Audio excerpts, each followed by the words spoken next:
Compare करें, चाहे किसी के साथ भी करें। जी जी दिनेश जी। बहुत अच्छी बात कही आपने अनिल जी। और मैं अजय शुक्ला जी आपके पास आऊंगा, फिर सुनील जी के पास आता हूँ।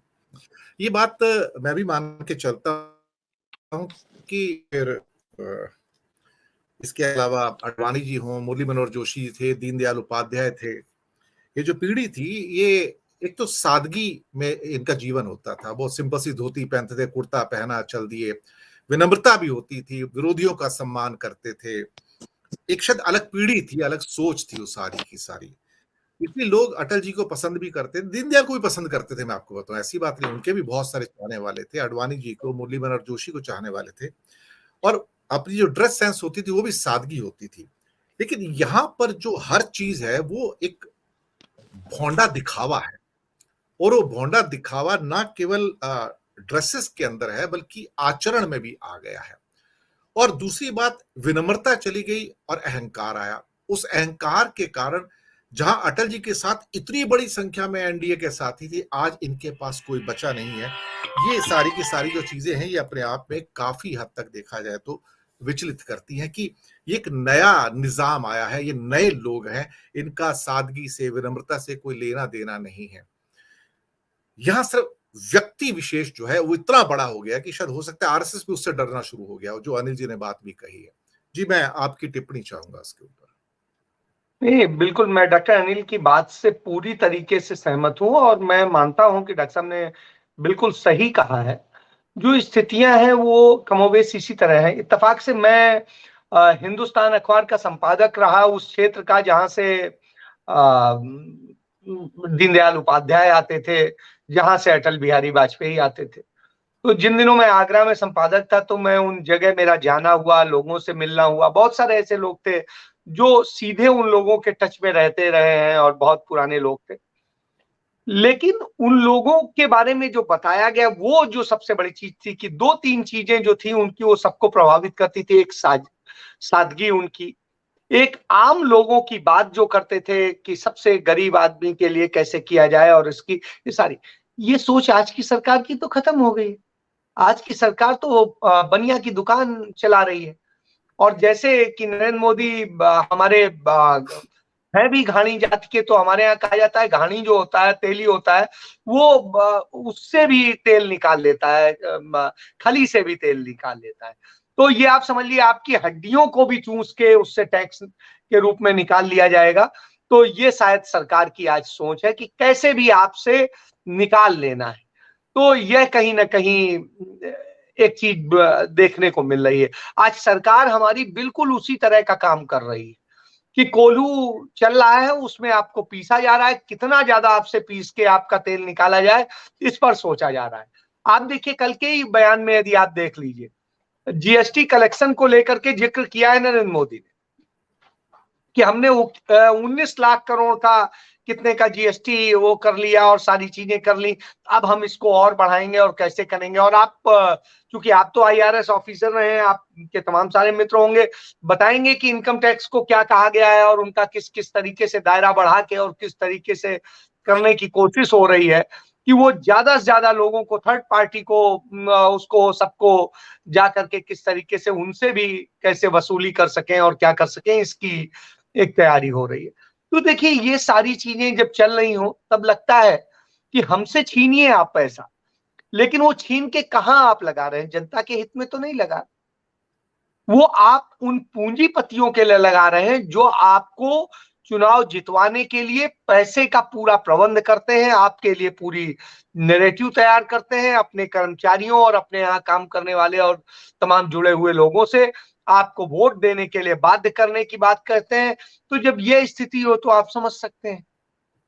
तो ये आज हालात है और यही वजह है कि जो जो लोग साथ रहे, आज आप अकाली दल के लोग मिलते हैं, कई सारे मित्र मिलते हैं, बात होती है तो वो यही कहते हैं कि इनका तो ये है कि जिस थाली में खाएं, समझ लो उस थाली में यही छेद करेंगे, इसलिए अपनी थाली को बचा के रखने की जिम्मेदारी आपकी है। यदि आपके सिर पे हाथ रख दिया मोदी जी ने, तो समझ लीजिए कि कब आपका सिर कट जाएगा आपको पता नहीं चलेगा। इसलिए उसे बचाने के लिए भी तैयारी आपको करनी।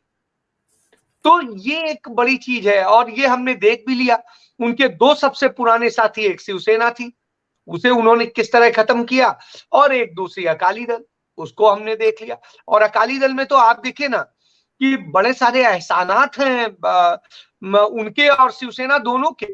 बाल ठाकरे साहब ने कितने एहसान किए थे उस दौर में जब नरेंद्र मोदी के साथ कोई खड़े होने को तैयार नहीं था, और अकाली दल ने कितने एहसान किए हैं जब वो यहाँ संगठन मंत्री थे, और उस समय किस तरीके से मदद की है बादल साहब ने करी, नहीं तो कोई पूछ नहीं रहा था। इनकी पार्टी के अपने लोग इन्हें इग्नोर कर रहे थे, तो भी हमने दौर देखा है, और वो तो मैंने खुद देखा है, अपनी आंखों से देखा है, इसलिए मुझे किसी और से जानने की जरूरत नहीं है। तो वो स्थितियां होती थी, और उन स्थितियों के बाद आप उनके भी नहीं हुए। एक, मैं उस केस का ज्यादा जिक्र नहीं करूंगा, बस इतना बताऊंगा, एक केस में इनके खिलाफ एफआईआर दर्ज होने वाली थी, बादल साहब ने बचाया था। यदि वो एफआईआर दर्ज हो गई होती तो आज कैरियर ही इनका खत्म हो गया होता, क्योंकि उस तरह का आरोप था। लेकिन बादल साहब ने बचाया, और उन बादल साहब के आपने पांव छू कर क्या किया, उन्हीं की पार्टी को खत्म करने का काम किया। तो ये सारी चीजें हैं, ये चीजें देखने को मिल रही हैं, और ये जगह जगह मिल रही हैं।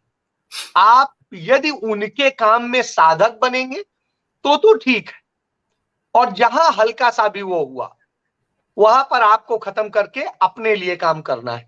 और वही चीज आज आरएसएस में हो रही है। आरएसएस का कोई बता दे कि वो आज बड़ा ताकतवर है और आरएसएस के बिना पूछे कुछ काम होता नहीं है।